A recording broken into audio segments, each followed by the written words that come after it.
But notice verse 3. The Bible says, and Moses, by the commandment of the Lord, please get that. I don't mean to be so simple, but I'm a simple-minded man. Why did Moses pick 12? Why did Moses do that? Because God said so. Like, that's such a big deal. Angel got to preach at the convention.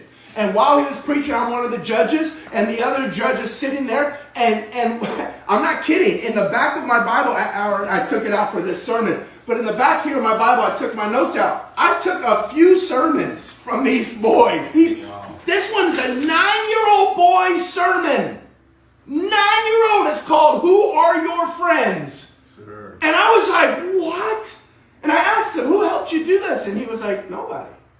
9 years old.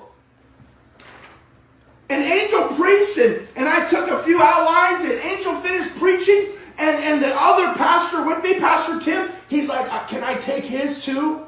He saw Angel's outline. So I asked him why. And he said this, your son said, like my dad always says, when God says it, you just do it. Right. And he says something to that effect.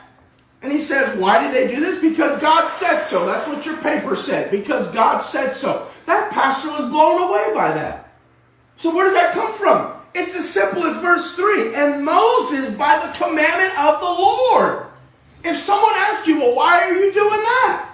Because God said so ought to be your answer. But if it's because I feel, because I want, there's people ruining their lives right now because of what they want. And I'm begging you this morning to only do what God has called you to do.